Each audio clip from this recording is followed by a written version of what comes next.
Fuels: gasoline, diesel, ethanol. All we know about the kind of fuel we're using is the price and the type. We pull up, put in our credit card, push a button and fill up. Once we're done, we pull out the handle and continue on, none the wiser to where the fuel came from, what's actually in it, or how it affects us or the world around us. Like normal Americans, we take things for granted. Biofuels are now mandated by the US EPA, and many people are hopping on the topic like ethanol is something new. But it's not. Ethanol was actually first used in an internal combustion engine that was made by Samuel Morey in 1826. It used a mixture of ethanol and turpentine. 50 years later, the first combination of gasoline and ethanol was used in the Otto cycle engine. During the time, gasoline and ethanol producers competed for market dominance.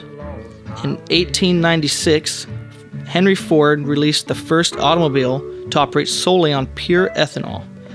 In 1908, Ford released the Model T, which could run on 100% ethanol, 100% gasoline, or any combination of the two. The Model T was so successful that it would be produced for 20 years with very little change. Standard Oil Company started blending gasoline in the 1920s with ethanol to increase the octane and reduce NOx, but began to have a hard time finding ethanol as Prohibition began in 1919. Prohibition hit ethanol hard because at the time it was made in an almost identical fashion as moonshine. This caused many ethanol distilleries to be destroyed by law enforcement. Prohibition would be lifted in 1933, but ethanol had lost its place to the low-priced, readily available gasoline. Ethanol didn't go away though. In the 1940s, the U.S. Army would be just about the only producer of ethanol, keeping all the fuel for military use. The public didn't have access to ethanol again until the 1970s. The way we thought about fuel began to change when in 1973 an oil embargo hit. Fuel rationing began and was so bad that people were being shot while waiting in line for gasoline. Suddenly, almost every American knew how dependent on foreign oil we were. This occurred at the same time as lead was being removed and MTBE was being added to replace it. In 1978, a tax was given for motor fuels that contained at least 10% biofuel. By the late 1980s, just after I was born, the Alternative Motor Fuels Act paved the way for E85.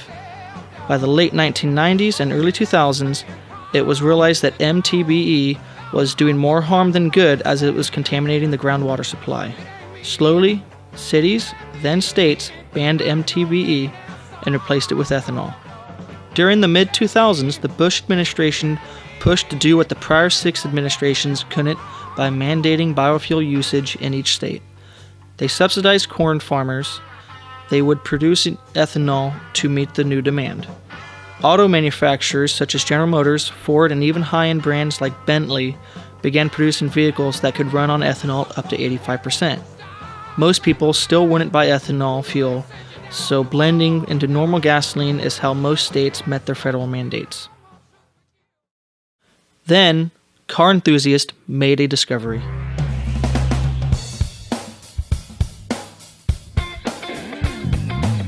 Ethanol, in its purest form, is 113 octane. Race fuel is between 102 and 110 octane, costs more than $10 per gallon. When compared to E85 that runs $2 to $3 a gallon, that's pretty good.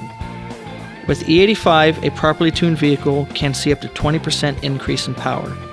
Ethanol is also an extremely good solvent, so it will keep your engine and fuel system much cleaner than any gasoline.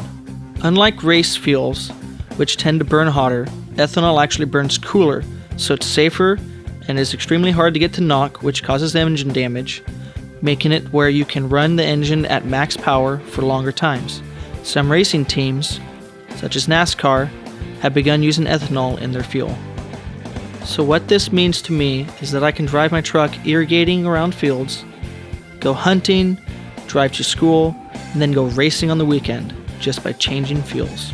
Heck, with all the diesel regulations going in, maybe farmers should think about switching the engines in their machinery to run on ethanol instead of dealing with the expensive diesel and their new emissions components that fail all too often.